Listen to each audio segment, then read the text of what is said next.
Okay, good afternoon, everybody. Thank you all for coming.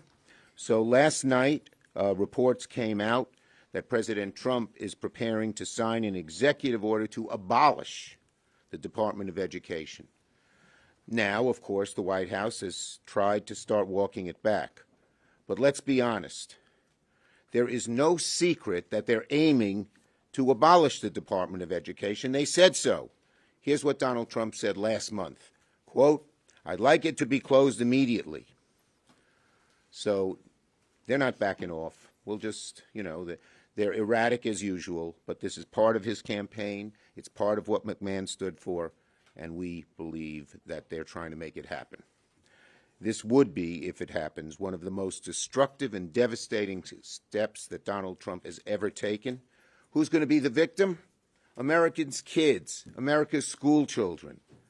To get tax breaks for his billionaire friends and hurt our school children? I don't think that's what America wants. I don't think that's what America bought into. I sent my kids to public schools in New York City.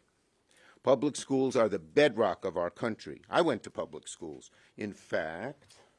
And they don't always succeed, as you saw. Most of the time. We went to Madison High School together. And I think PS 197? Yes. Okay.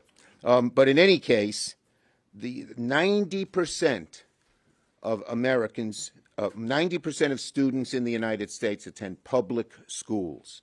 And every single district will suffer because of what Donald Trump is doing. Again, America, he's using your kids' education money to give tax breaks to his billionaire buddies. It's that simple. He's looking to find any money he can so his billionaire club can pay even less taxes. And this is why every single Democrat said hell no to the nomination of Linda McMahon, one of the only nominees in history tasked with destroying the very agency she's trying to lead. Linda McMahon wants to detonate the Department of Education. So why is she taking the job? Just to be destructive. The blast radius of this order will harm nearly every child, every teacher, every family, and every community. Taking a chainsaw to the Department of Education and undermining its mission to educate our next generation would be horrible for our schools, our families, the children Secretary McMahon is supposed to serve. And don't forget, defunding education means property taxes will go up across the country, particularly in suburban districts. If you look at this chart, the states that have the most to lose if the education department is dismantled are Trump states, and particularly rural states. In rural America, there's one school in the community. You undercut it, and education just dramatically declines. The Department of Education, as I said, is a lifeline for schools across America. Without it, rural schools, many of them would vanish, and schools will crumble at the foundation. And education is the best investment for a struggling community. Without good schools, without the funding to support these schools, children will be hurt, our country will be worse off, and the American dream falls by the wayside. Kids with special education, in particular, will be left out in the cold. We've struggled for years to give these kids a good chance out the window to help the billionaires. Class sizes will explode, job training programs will vanish, college will become more expensive and out of the reach for more middle-class kids, homeowners will be hammered with rate hikes. So you look across the board, they're just going at it with the Elon Musk chainsaw blowtorch approach. If the Republicans want to work together with us on real education reform, we'll be the first in line to do it. If there's things that are wasteful, show us what they are. But don't use the chainsaw to just eliminate the Department of Education and public education because you're gambling with our kids' future.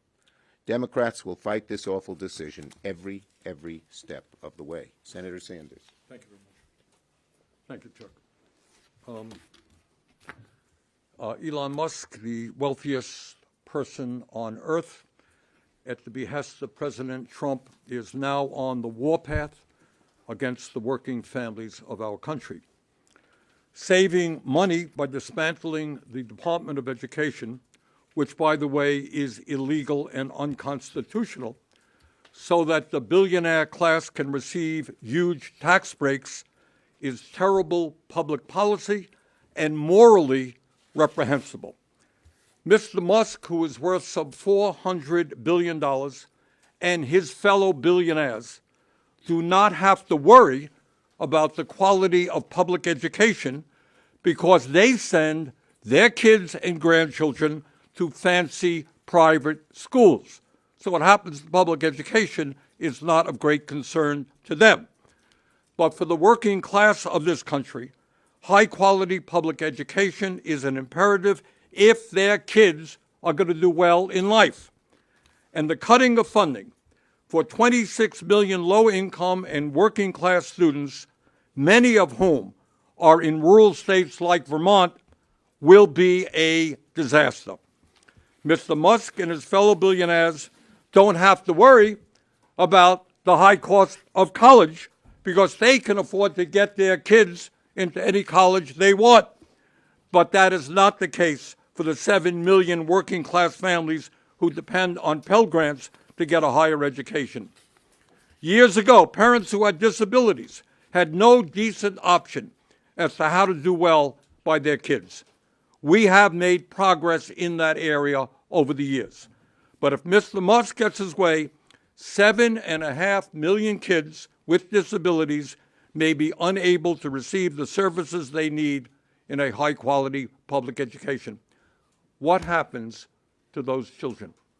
What happens to those families if those services are cut? The department also enforces our federal civil rights laws to ensure all kids can get a decent education no matter what their race, creed, color, or gender may be. And let's be clear, if the federal government ceases to fund the educational needs of working-class communities, that will mean higher local and state taxes to fill the void. In other words, shutting down the Department of Education would be a disaster for low-income and working-class families in every state of our country. Do we need to make the Department of Education more efficient? I believe we do. Do we need to destroy it and wreak havoc for working-class families across this country? Absolutely not. And let me conclude by simply saying this. We are the wealthiest country in the history of the world. We should have the best educational system in the world. Among other reforms that we need to introduce is we need to attract the best and the brightest into teaching. Minimum salary should be $60,000 a year. We need to greatly strengthen child care, after-school, summer programs. We need to invest in the mental health of our kids. We need to fully fund the Individuals with Disabilities in Education Act. Bottom line, our job is to protect low-income and working-class kids all over this country.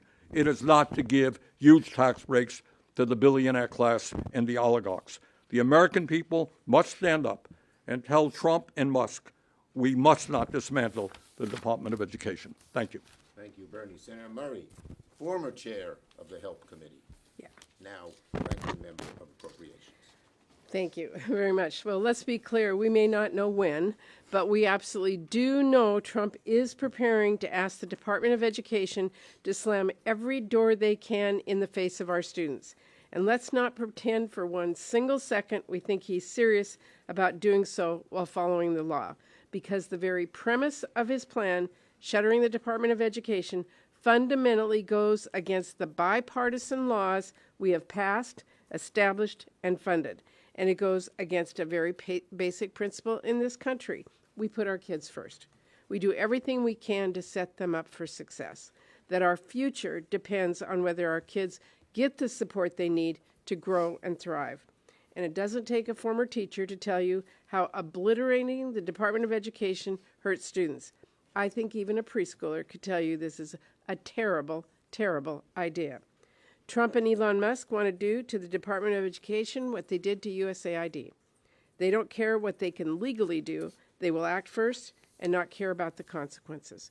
Trump's move to dismantle the Department of Education, fire the people who keep it running, and terminate funding will mean fewer teachers at our public schools. It will mean students stuck with outdated technology. It will mean less access to special education for students with disabilities, and states and schools will have to pick up the cost. It will mean no enforcement of basic education standards and no data helping us know what is working and what is not working. It will also mean more barriers keeping students out of higher education, fewer career training opportunities, fewer watchdogs protecting our students from predatory for-profit colleges and predatory student lenders, and from discrimination, harassment, and sexual assault on campus. That is all just the reality.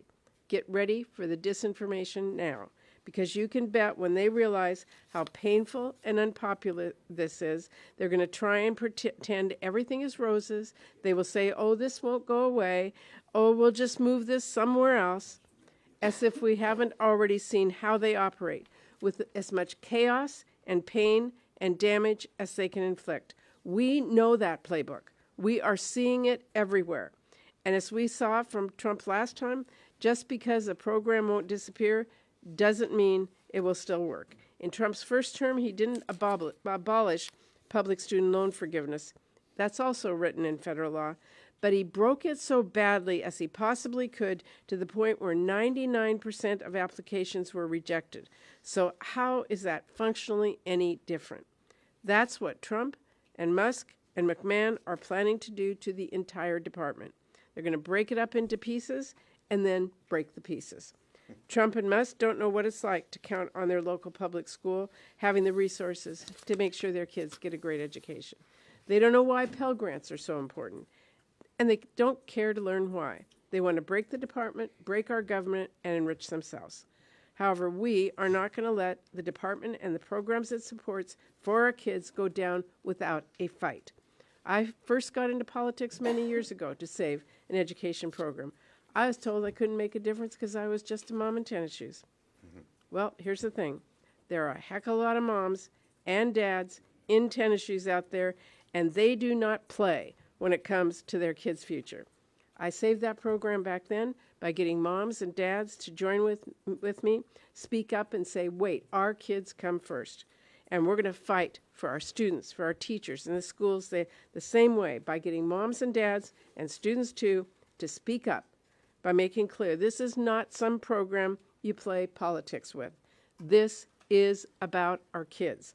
And we will not let anyone, not if they are the president, not if they're the richest man in the world, put our kids' future on the chopping block. Thank you, Patty. Senator Murphy.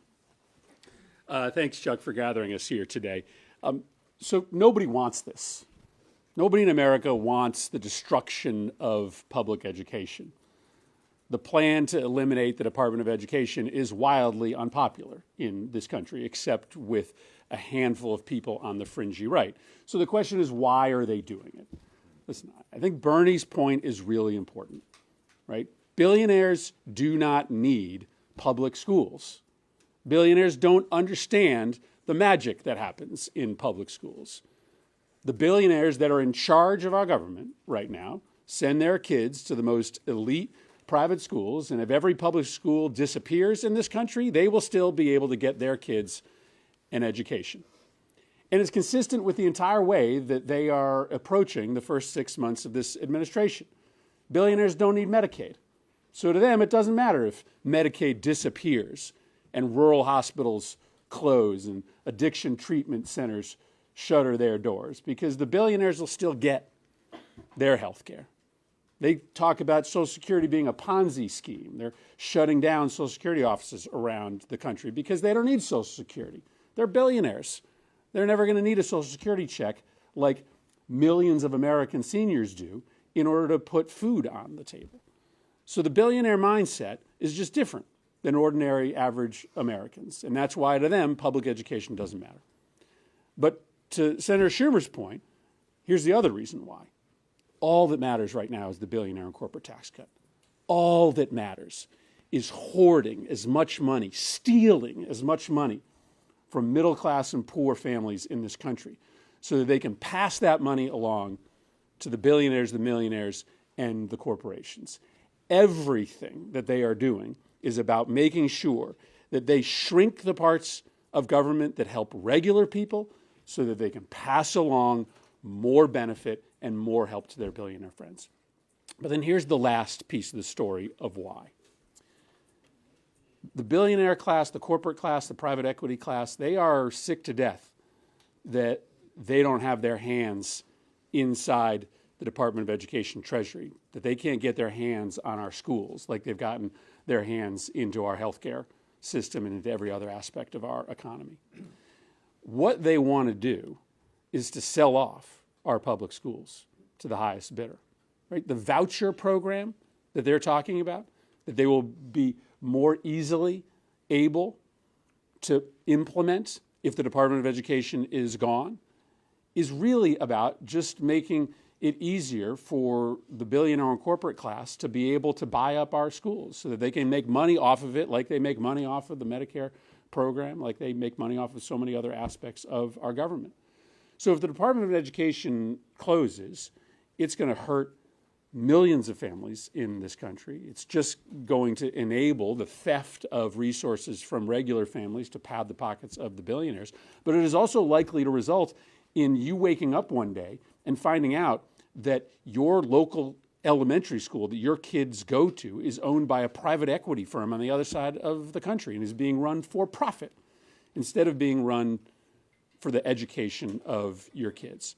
So this is deeply unpopular. Nobody wants the Department of Education eliminated, and it's really important for us to explain to the American people why it's happening.